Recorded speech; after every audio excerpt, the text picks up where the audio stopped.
Former University of Hawaii quarterback Colt Brennan died Tuesday morning. The standout athlete found at a hotel before being rushed to the hospital. His father told ESPN his son ingested something laced with fentanyl and then never regained consciousness. According to the Sports Network, the 37-year-old had been trying also to enter into a detox program at a California hospital, but was turned away because there were no beds available. Brennan's battle, all too common, one reason law enforcement has really ramped up efforts to find those making and selling these drugs. Here's what we are talking about: $2 million worth of crystal meth and enough fentanyl right here in this picture to kill millions of people, found in a van driving through Hendricks County 2 weeks ago.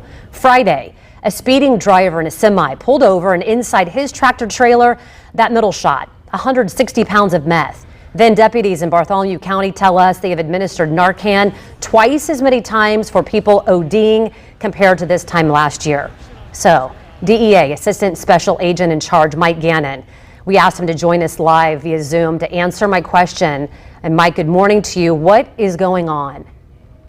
Good morning, Angela. Well, it's simple. The Mexican drug trafficking organizations are flooding our communities with methamphetamine and fentanyl, and they're taking full advantage of, we had the opioid crisis, and what they're doing is they're making counterfeit oxycodone pills and they're lacing them with fentanyl. All they care about is getting people addicted to drugs so they can get more supply and make more money. And that's what's going on here. It's happening all over the country, and in the Midwest specifically, we're seizing hundreds of thousands of pills that are, purported to be oxycodone pills, and the people that had the opioid issue, they're going out on the street to get these pills. Or if you're going out on the street, you're going on the internet or Snapchat or various databases to get this stuff on social media. You don't know what you're getting. That's the message that people have to understand. You should not be taking any type of prescription medication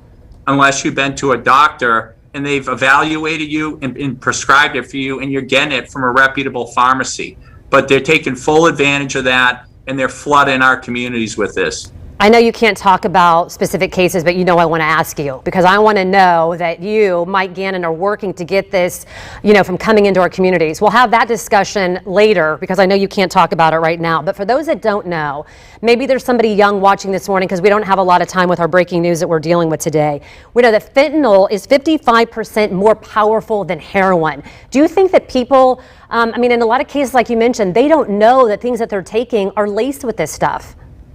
No, and here's the problem. These people that are selling drugs and packaging it and putting the fentanyl in it, they're not chemistry majors. They're not rocket science doing this. They're put together whatever they put, and they're looking to make money. And what people have to understand, when you talk about fentanyl, just 2 milligrams, like a tip of a pencil worth, could be a lethal dosage unit of fentanyl. And you talked about the lives that could be affected. A kilogram is 2.2 pounds. That amount of fentanyl would be enough to kill almost 500,000 people. And we're seizing cases where, like I said, hundreds of thousands of pills that, make it significant kilogram seizures. We're also seizing fentanyl here in Indiana that have imprints of Chinese lettering and Chinese designs on them. So what people have to understand is the Mexican drug trafficking organizations are getting the fentanyl, and they're getting the precursor chemicals from China.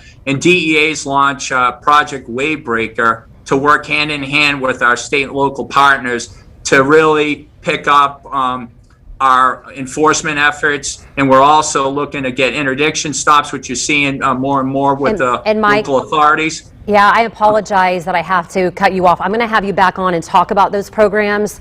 I really appreciate it, and I hate that we have this. We have this little 4-year-old boy that's missing. We want to get back to that to talk about it. I will have you back on, I promise, to talk about what else you guys are doing, okay? Thank you so much. Yes, absolutely. Yeah. Thank you. Thank you for your time. You're welcome.